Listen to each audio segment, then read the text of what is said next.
देखिए स्टूडेंट्स, आज हम लेक्चर 3 स्टार्ट करेंगे और इसमें हम दो मैट्रिक्स के मल्टीपल के बारे में ही बात करेंगे। लेकिन इस बार हम बात करेंगे जिसमें 3 रो या 3 कॉलम होते हैं। जो हमारा लेक्चर सेकंड था उसमें हमने मैट्रिक्स की मल्टीपल करने के बारे में ही बताया था, लेकिन वहाँ पर हमने जो मैट्रिक्स लिया था उसमें 2 रो और 2 कॉलम थी। लेकिन इस जो लेक्चर थर्ड है इसमें हम बात करेंगे जिसमें 3 रो या 3 कॉलम होंगी। तो देखिए यहाँ पर हमें 2 मैट्रिक्स दिए हुए हैं, एक ए है और एक बी है, और हमें ए बी निकालना है। ए बी का मतलब ए और बी के आपस में हमें मल्टीपल करनी है। तो देखिए ए है तो ए मैट्रिक्स को हम लिखेंगे, उसके बाद बी है तो बी मैट्रिक्स को लिखेंगे। और मैंने आपसे पहले लेक्चर में भी बताया था कि जब भी हम आपस में 2 मैट्रिक्स की मल्टीपल करते हैं तो सबसे पहले हम उसका ऑर्डर लिखेंगे। तो इसमें हम देखेंगे सबसे पहले हम रो लिखते हैं, तो इसमें 3 रो हैं और 3 ही कॉलम है, यानी कि 3/3 हो गया ये। इसमें भी 3 रो हैं और 3 कॉलम है।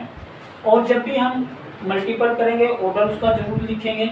और फिर हम यहाँ पर चेक करते हैं कि इसमें कॉलम की संख्या इसकी रो की संख्या के बराबर होनी चाहिए, यानी कि जो फर्स्ट मैट्रिक्स है उसमें नंबर ऑफ कॉलम्स जो हैं और जो सेकंड मैट्रिक्स है उसमें नंबर ऑफ रोज जो हैं वो सेम होने चाहिए, इक्वल होने चाहिए, तभी मल्टीपल पॉसिबल है, अदरवाइज मल्टीपल नहीं कर सकते। तो देखिए ये और ये इसमें इक्वल है, तो हम अब मल्टीपल करते हैं। तो इसकी हम यहाँ पर रो देखेंगे और यहाँ पर हम कॉलम देखते हैं। जो पहला मैट्रिक्स होता है उसकी रो देखी जाती है और जो अगला मैट्रिक्स होता है उसके कॉलम देखे जाते हैं। तो यहाँ पर हम 1 की 2 में करेंगे, 1 मल्टीपल 2, फिर प्लस का साइन अपनी तरफ से लिखते हैं, फिर 0 की 1 में हो जाएगी, फिर प्लस लिखेंगे क्योंकि जैसे हम आगे को बढ़ेंगे 1 की 2 में होगी। फिर हम 1 के बाद आगे जो संख्या होती है इस तरह से जब आगे संख्या बढ़ती है तो बीच में प्लस का निशान जरूर लिखेंगे, फिर 0 की 1 में लिखेंगे, फिर उसके बाद भी आगे संख्या है 2 है तो फिर हम प्लस लिखेंगे, 2 की 1 में लिखेंगे। अब इसी तरह इसी रो की हम यहाँ पर करेंगे, 1 की 1 में करेंगे, 1 मल्टीपल 1 प्लस 0 की 0 में करेंगे यहाँ पर, और फिर 2 की 2 में मल्टीपल करेंगे। और फिर इसी की यहाँ पर हम करेंगे 1 मल्टीपल 1 प्लस 0 मल्टीपल 3 और फिर प्लस 2 मल्टीपल 0। अब हमने देखा है जो फर्स्ट रो है उसकी तीनों कॉलम में मल्टीपल हो गई। अब इसी तरह से हम ये सेकंड रो लेंगे और इसकी भी इसी तरह से तीनों कॉलम में हम करेंगे। तो 2 की 2 में करेंगे, 2 मल्टीपल 2, 1 की 1 में करेंगे, 1 मल्टीपल 1, 3 की 1 में करेंगे, 3 मल्टीपल 1, फिर इसी तरह इसकी यहाँ पर करेंगे 2 multiple 1 plus 1 multiple 0 plus 3 multiple 2। इसकी यहाँ पर हो जाएगी और इसकी यहाँ पर होगी और इसकी यहाँ पर होगी। अब इसी तरह से इसकी हम यहाँ पर करेंगे, 2 की 1 में करेंगे, 2 मल्टीपल 1 प्लस 1 मल्टीपल 3 और प्लस 3 मल्टीपल 0। अब हम थर्ड रो की करेंगे इसी तरह से हम, तो 1 मल्टीपल 2 फिर प्लस 3 मल्टीपल 1 और 0 मल्टीपल 1। इसकी यहाँ पर हो जाएगी। फिर इसकी यहाँ पर हम करेंगे, 1 की 1 में करेंगे, 3 की 0 में 1 मल्टीपल 1 प्लस 3 मल्टीपल 0 और प्लस 0 मल्टीपल 2। फिर इसकी यहाँ पर करेंगे 1 मल्टीपल 1 प्लस 3 मल्टीपल 3 और प्लस 0 मल्टीपल 0।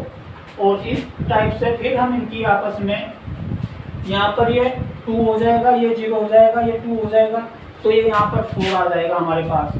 फिर यहाँ पर ये 1 हो जाएगा, ये 0 हो जाएगा, ये 4 हो जाएगा, तो ये हमारे पास 5 आ जाएगा। और फिर यहाँ पर ये 1 आएगा, ये 0 और ये 0, ये 1 हो जाएगा। और फिर यहाँ पर हम देखेंगे ये 4 हो जाएगा, ये 1 हो जाएगा और ये 3 हो जाएगा, यानी कि ये टोटल 4 प्लस 1 प्लस 3, तो ये हमारे पास 8 हो जाएगा। ये 8 हो जाएगा, ये यहाँ पर 2 और ये 0 हो जाएगा और ये 6 हो जाएगा, ये हमारे पास यहाँ पर 8 हो जाएगा। और यहाँ पर ये 2, ये 3 और ये 0, तो ये यहाँ पर हमारे पास 5 आ जाएगा। और फिर यहाँ पर 2 प्लस 3 प्लस 0, तो ये 5 आ जाएगा यहाँ पर। और यहाँ पर ये 1 0 0, तो ये 1 हो जाएगा। और ये यहाँ पर 1 9 0, ये 1 प्लस 9 और 0, तो ये 10 हो जाएगा। तो इस तरह से हम 2 मैट्रिक्स के आपस में मल्टीपल करते हैं और जो यहाँ पर बचता है, यहाँ पर ये 3 है और ये यहाँ पर 3 है, तो इनकी आपस में मल्टीपल होने के बाद जो संख्या यहाँ पर आती है ये 3, शुरू में 3 है और 3 है, तो वही यहाँ पर हमारे पास ऑर्डर आता है।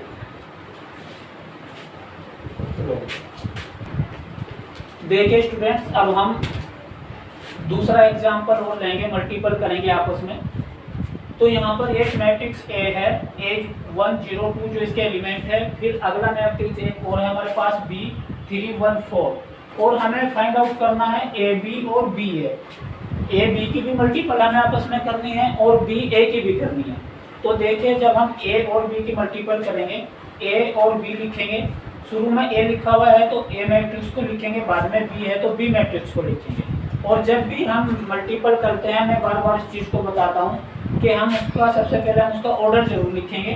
तो ए है, इसका ऑर्डर हो गया हमारे पास 3/1, क्योंकि इसमें 3 रो हैं और 1 कॉलम है। और इसी तरह से जब हम बी मैट्रिक्स लेंगे, उसमें हमारे पास 1 रो है और 3 कॉलम है। ये हमारे पास ऐसे रो होती है और ये कॉलम होता है, और ये रो होती है और ऐसे ये अलग अलग ये कॉलम हो जाएंगे हमारे पास। तो जब भी हम मल्टीपल करते हैं, ये और ये सेम होना चाहिए, इसमें लास्ट वाली संख्या और इसमें शुरू वाली संख्या, इसके कॉलम और इसके रो अगर इक्वल होंगे तभी मल्टीपल पॉसिबल है, नहीं तो मल्टीपल हम नहीं कर सकते। तो इसमें मल्टीपल हो जाएगी क्योंकि इसके रो, इसके कॉलम और इसके रो इक्वल हैं। और यहीं से हमें ये पता चलेगा मल्टीपल होने के बाद जो मैट्रिक्स आएगी उसका ऑर्डर 3/3 आएगा। जो यहाँ पर रह जाता है मल्टीपल होने के बाद तो वही उसका ऑर्डर आता है। जैसे यहाँ पर 3 शेष बचा है और यहाँ पर 3 है, तो मल्टीपल होने के बाद 3/3 का हमारे पास मैट्रिक्स आएगा। तो देखिए हम इस तरह से करेंगे, इसके रो देखे जाएंगे और इसके यहाँ पर कॉलम देखे जाएंगे। तो 1 की 3 में करेंगे, 1 × 3। अब हम यहाँ पर प्लस का साइन नहीं लिखेंगे क्योंकि 1 के बाद आगे कोई संख्या नहीं है। तो इसलिए जब यहाँ पे इस तरह से आगे संख्या नहीं होती फिर हम खाली जगह छोड़ते हैं। अब इसी 1 की हम 1 में करेंगे क्योंकि इस पूरी रो की पूरे कॉलम में हो गई। अब हम इस रो की हम इस कॉलम में हम करेंगे, तो थोड़ी जगह छोड़ करके लिखेंगे। तो 1 × 1 आएगा, फिर इसके हम यहाँ पर लिखेंगे 1 × 4। अब इसकी तीनों कॉलम में हो गई।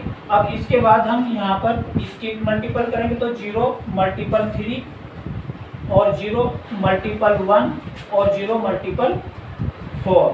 फिर हम इसकी करेंगे 2 × 3, 2 × 1 और 2 × 4। तो इस तरह से ये हमारे पास आ जाएगा।